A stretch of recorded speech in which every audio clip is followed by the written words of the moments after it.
ಕರುನಾಡ ಕಿರಣ, ನಾಡು ನುಡಿ ಸುದ್ದಿ ಸ್ವಾರಸ್ಯ. ಅವರಿಗೆ ಏನಾಗಿತ್ತಪ್ಪ ಅಂತಂದ್ರೆ ಸಂತಾನದ ಭಾಗ್ಯ ಇದ್ದಿಲ್ಲ. ಸಂತಾನದ ಭಾಗ್ಯ ಇದ್ದಿಲ್ಲ. ಎಲ್ಲ ಧರ್ಮಶಾಸ್ತ್ರಜ್ಞರನ್ನ ಕೇಳಿ ಯಾವ ಯಾವ ವ್ರತಗಳನ್ನ ಮಾಡಿದ್ರೆ ನಮಗೆ ಸಂತಾನ ಫಲ ಸಿಗ್ತದೋ, ಯಾವ ವ್ರತಗಳನ್ನ ಹೆಚ್ಚಿಗೆ ಮಾಡಿದ್ರೆ ನಮಗೆ ಮಕ್ಕಳ ಭಾಗ್ಯ ಸಿಗ್ತದ ಅಂತ ಎಲ್ಲರನ್ನ ಕೇಳಿ ಆ ತಾಯಿ ವ್ರತಗಳನ್ನ ಮಾಡ್ತಿರ್ತಾರೆ. ಒಂದು ದಿವಸ ಅವರ ಕಿವಿಯೊಳಗೊಬ್ರು ಹಿರಿಯರು ಏನ್ ಹೇಳ್ತಾರಪ್ಪ ಅಂತ, ಧರ್ಮಶಾಸ್ತ್ರಜ್ಞರು ನಂದಿ ವ್ರತವನ್ನ ಮಾಡಿದರೆ ನಿಮಗೆ ಮಕ್ಕಳ ಫಲ ಸಿಗುತ್ತದೆ ಅಂತ ಹೇಳಿ. ಯಾವಾಗ ನಂದಿ ವ್ರತವನ್ನ 3 ತಿಂಗಳ ಕಾಲ ಮಾಡಿರ್ತಕ್ಕಂತ ತಾಯಿಗೆ ಕನಸೊಳಗ ನಂದೀಶ್ವರರು ಬಂದು, ನಿನಗೊಂದು ಹೆಣ್ಣು ಸಂತಾನ ಆಗ್ತದಮ್ಮ, ಒಂದು ಗಂಡು ಸಂತಾನ ಆಗ್ತದ ಅಂತ ಹೇಳ್ತಾರೆ. ಇತಿಹಾಸದೊಳಗೆ ಹೆಂಗದ ಅಂದ್ರಿ, ಕೆಲವೊಂದಿಷ್ಟು ಗ್ರಂಥಗಳಲ್ಲಿ ಅವ್ರ ಅಕ್ಕನಾಗಲಾಂಬಿಕೆ ಅವ್ರು ಇದ್ದಾರಲ್ಲ, ಬಸವಣ್ಣವ್ರ ತಂಗಿ ಅಂತನೂ ಹೇಳ್ತಾರ, ಬಸವಣ್ಣವ್ರ ಅಕ್ಕವ್ರ ಅಂತನೂ ಹೇಳ್ತಾರೆ. ಎರಡೂ ತರಾನು ಹೇಳ್ತಾರೆ. ಆದ್ರೆ ಹೆಚ್ಚಾಗಿ ಬಳಕೆ ಇರೋದು ಅವ್ರ ಅಕ್ಕವ್ರ ಅಂತ ಹೇಳಿ. ಅಕ್ಕವನವರ ಜನನ ಆಗಿರ್ತದೆ, ಬಸವಣ್ಣನವರು ಇನ್ನೂ ಗರ್ಭದೊಳಗಿರ್ತಾರೆ. ನವಮಾಸಗಳು ತುಂಬಿರ್ತಕ್ಕಂತ ಸಂದರ್ಭದೊಳಗ ಆ ತಾಯಿ ಮನೆ ಬಿಟ್ಟು ಎಲ್ಲಿ ಹೊರಗೆ ಹೋಗಿರಂಗಿಲ್ಲ. ಒಂದ್ ದಿವ್ಸ ಏನಾಗ್ತದಪ್ಪ ಅಂತಂದ್ರ, ಅವಾಗ ಅಗ್ರಹಾರ ಅಂತೇಳಿ ಕರಿತಿರ್ತಾರ. ಏನು ಗಲ್ಲಿ ಓಣಿ ಅಂತ ಕರಿತಿರಲ್ಲ. ಅಗ್ರಹಾರದೊಳಗ ಒಂದ್ ದಿವ್ಸ ಏನಾಗ್ತದೆ, ವೇದ ಮಂತ್ರ ಘೋಷದೊಳಗೆ ಒಂದು ವಿಜೃಂಭಣೆಯ ಪೂಜೆ ನಡೆದಿರ್ತದೆ.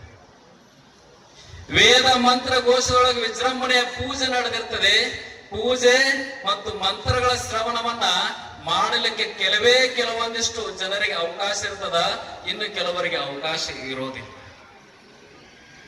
ಯಾರಿಗೆ ಅವಕಾಶವಿರುವುದಿಲ್ಲವೋ ಪಾಪ ಅವ್ರಿಗೆ ತಿಳಿದೋ ತಿಳಿಲಾರದನೋ ಯಾವ ಮಾರ್ಗದೊಳಗ ಮಂತ್ರ ಘೋಷಣೆ ಆಗ್ತಿರ್ತದೆ, ಯಾವ ಮಾರ್ಗದೊಳಗ ಪೂಜೆ ನಡೆದಿರ್ತದಲ್ಲ, ಅದೇ ಹಾದಿಯೊಳಗ ಅವರು ಹಾದು ಹೋಗ್ತಕ್ಕಂತ ಸಂದರ್ಭದೊಳಗ ಮಂತ್ರಗಳು ಅವರ ಕಿವಿಗೆ ಬೀಳ್ತಾವೆ. ಮಂತ್ರಗಳನ್ನ ಅವ್ರ ಕಿವಿಗೆ ಬಿದ್ದಿದ್ದು ಅವ್ರು ಕೇಳಿದ್ದನ್ನ ಒಂದಿಬ್ರು ಪುಣ್ಯಾತ್ಮರು ನೋಡ್ತಾರೆ. ಅವರು ನೋಡಿ ಏನ್ ಮಾಡ್ತಾರ, ಆಗಿನ ಕಾಲದೊಳಗ ಪಂಚರ್ ಅಂತೇನ ಕರಿತೀರಿ, ಪಂಚರಿಗೆ ಹೋಗಿ ಹೇಳ್ತಾರೆ. ಪಂಚರೆಲ್ಲ ಸೇರಿ ಮಾದಿರಸರನ್ನ ಕರೀತಾರೆ. ನೋಡ್ರಿ ಮಾದರಸರೇ, ಮಂತ್ರಗಳು ಪವಿತ್ರವಾಗಿರ್ತಕ್ಕಂಥವುಗಳು. ಅವುಗಳನ್ನ ಕೇಳಿ ಇವ ಏನ್ ಮಾಡ್ಯಾನ ಅಂದ್ರೆ ಅಪವಿತ್ರ ಮಾಡ್ಯಾನ ಅಂತ ಹೇಳ್ತಾರ. ಮಂತ್ರಗಳನ್ನ ಕೇಳಿ ಅಪವಿತ್ರ ಮಾಡ್ಯಾನ ಅಂತ ಹೇಳ್ತಾರೆ. ಹಾಗಾದ್ರ ಅಪವಿತ್ರ ಮಾಡ್ಯಾನ ಅಂದ್ರೆ ಅವನಿಗೆ ಏನು ಶಿಕ್ಷೆ ಕೊಡ್ಬೇಕು? ಅವ್ರು ಹೇಳ್ತಾರ, ಇವನ ಜೀವನದೊಳಗೆ ಮಂತ್ರಗಳನ್ನ ಏನ್ ಕೇಳ್ಯಾನ ಅದೇ ಶಬ್ದ ಲಾಸ್ಟ್ ಆಗ್ಬೇಕು. ನೀ ಯಾವುದೇ ಶಬ್ದಗಳು ಅವನ ಕಿವಿಯೊಳಗೆ ಕೇಳಬಾರದು. ಅವನಿಗೆ ಕಬ್ಬಿಣದ ಸೀಸದ ರಸವನ್ನ ಕಿವಿಯೊಳಗ ಹಾಕಿ ಬಿಡ್ರಿ, ಇದು ತಕ್ಕ ಶಿಕ್ಷೆ ಅಂತ ಹೇಳಿ ಅವ್ರು ಏನ್ ಮಾಡ್ತಾರೆ, ಎಲ್ಲರೂ ಶಿಕ್ಷೆ ಠರಾವ್ ಮಾಡ್ತಾರೆ. ಹೆಂಗ ನೀವೆಲ್ಲ ಕುಂತೀರಿ ಹಂಗ ಎಲ್ಲಾ ಜನರು ಸೇರ್ತಾರೆ. ಒಂದು ಕಂಬಕ್ಕ ಆ ವ್ಯಕ್ತಿಯನ್ನ ಕಟ್ಟತಾರ. ಕಟ್ಟಿ ಕಾದ ಸೀಸನದ ಕಬ್ಬಿಣದ ರಸ ಅದನ್ನೇನ್ ಮಾಡ್ತಾರ, ಅವನ ತಲೆ ಒಂದು ಕಡೆ ಹೊರಳಿಸಿ ಇನ್ನೇನು ಹಾಕಬೇಕು ಅನ್ನುವಂತ ಸಂದರ್ಭದೊಳಗ ಮಾದರಸರಿಗೆ ಒಂದು ಸಂದೇಶ ಬರ್ತದೆ. ಯಾವ ಸಂದೇಶ ಅಂದ್ರ, ಮಾದರಸರೇ, ನಿಮ್ಮ ಧರ್ಮಪತ್ನಿ ಆಗಿರ್ತಕ್ಕಂಥ ಮಾದಲಾಂಬಿಕೆ ತಾಯಿಯವರು ಗಂಡು ಮಗುವಿಗೆ ಜನನವನ್ನ ನೀಡಿದ್ದಾರೆ ಅನ್ನುವಂತ ಸಂದೇಶ ಬರ್ತದೆ. ಅವಾಗ ಮಾದರಸರು ಏನ್ ಮಾಡ್ತಾರಪ್ಪ ಅಂತಂದ್ರ ಶಿಕ್ಷೆಯನ್ನ ನಿಲ್ಲಿಸ್ತಾರೆ. ಅವ್ರು ಹೇಳ್ತಾರ, ನೋಡು, ನಿನಗೆ ಈ ಶಿಕ್ಷೆಯನ್ನ ರದ್ದು ಮಾಡಕತ್ತೀನಿ, ನೀನು ಮನೆಗೆ ಹೋಗು ಅಂತ ಹೇಳ್ತಾರೆ. ಎಲ್ಲ ಪಂಚರು ಜನರು ಆಶ್ಚರ್ಯಚಕಿತರಾಗಿ ಯಾಕ ಅಂತ ಕೇಳಿದಾಗ ಮಾದರಸರು ಹೇಳ್ತಾರ, ನನಗ ಬಹಳ ದಿವಸಗಳ ನಂತರ ಒಬ್ಬ ಗಂಡು ಮಗುವಿನ ಸಂತಾನ ಆಗಿದೆ. ಆ ಸಂತೋಷಕ್ಕೆ ಅವನಿಗೆ ಈ ಶಿಕ್ಷೆಯನ್ನ ರದ್ದು ಮಾಡಕತ್ತೀನಿ ಅಂತ ಹೇಳ್ತಾರ. ಅವಾಗ ಹುಟ್ಟಿದ ಪುಣ್ಯಾತ್ಮ ಯಾರೂ ಅಲ್ಲ, ಧರ್ಮೋದ್ಧಾರಕ ವಿಶ್ವಗುರು ಬಸವಣ್ಣನಿಂದ ಒಬ್ಬ ದಲಿತ ಉದ್ಧಾರ ಆದ ಅನ್ನುವಂಥದ್ದು ನಾವೆಲ್ಲ ತಿಳಿದುಕೊಳ್ಬೇಕಾಗ.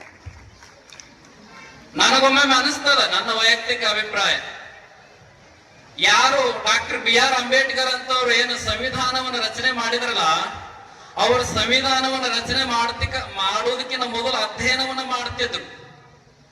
ಆ ಪುಣ್ಯಾತ್ಮರ ಕೈಯೊಳಗೆ ಏನಾದ್ರೂ ಬಸವಾದಿ ಶಿವಶರಣರ ವಚನಗಳು ಸಿಕ್ಕಿದ್ರೆ ನನಗನಿಸ್ತದ ಸಂವಿಧಾನದ ಮೊದಲ ಪುಟದೊಳಗ ಬಸವಣ್ಣನ ವಚನಾನೇ ಇರ್ತಿತ್ತೇನೋ ಅನ್ನುವಷ್ಟರ ಮಟ್ಟಿಗೆ ನಮಗೆ ಭಾಸ ಆಗ್ತದೆ. ಬಸವಾದಿ ಶಿವಶರಣರ ವಚನಗಳು ಅಷ್ಟು ಅದ್ಭುತವಾಗಿರ್ತಕ್ಕಂಥವು. ಇಲ್ಲಿಷ್ಟೆಲ್ಲ ಜನ ಕೂತೀರಿ, ನಾವು ಕೂತೀವಿ. ಸಮಾಜದೊಳಗೊಂದು ರಿಯಾಲಿಟಿ ಅದ. ಏನು? ಇದ್ದವರನ್ನ ಸತ್ಕರಿಸ್ತಾರೆ, ಗೆದ್ದವರನ್ನ ಸನ್ಮಾನಿಸ್ತಾರೆ, ಉಳ್ಳವರನ್ನ ಗುರುತಿಸ್ತಾರೆ. ಹೌದಲ್ರಿ? ಹೌದಲ್ರಿ? ಆದ್ರೆ ಒಂದು ತಿಳ್ಕೋರಿ, ಈ ಸಮಾಜದೊಳಗೆ ನಮಗೊಂದು ಅಸ್ತಿತ್ವ ಅದನೋ ಇಲ್ಲೋ ಅಂತ ಮರ್ತಿರ್ತಕ್ಕಂಥವರನ್ನ, ಎದ್ದು ಸತ್ತಂತಿದ್ದವರನ್ನ, ಈ ಜನ್ಮ ಸಾಕಪ್ಪ ಮುಂದಾದ್ರು ನಮಗೆ ಬೇರೆ ಇದ್ರೊಳಗೆ ಜನ್ಮ ಕೊಡುವಂತ ಬೇಡ್ಕೊಳ್ತಕ್ಕಂಥವ್ರನ್ನ, ಈ ಸಮಾಜದೊಳಗೆ ಸೋತಿರ್ತಕ್ಕಂಥವ್ರನ್ನ ಅತ್ಯಂತ ಉನ್ನತ ಮಟ್ಟಕ್ಕೆ ಒಯ್ದು ಅವರಿಗೂ ಕೂಡ ಒಂದು ಅಸ್ತಿತ್ವ ಅದ ಅನ್ನತಕ್ಕಂಥದನ್ನ ಗುರುತಿಸಿಕೊಟ್ಟ ಪುಣ್ಯಾತ್ಮ ಯಾರಪ್ಪ ಅಂತಂದ್ರೆ ಅದು ವಿಶ್ವಗುರು ಬಸವಣ್ಣ. ವಿಶ್ವಗುರು ಬಸವಣ್ಣ ಅನ್ನುವಂಥದ್ದನ್ನ ನಾವು ನೀವೆಲ್ಲ ತಿಳಿದುಕೊಳ್ಬೇಕಾಗ್ತದೆ.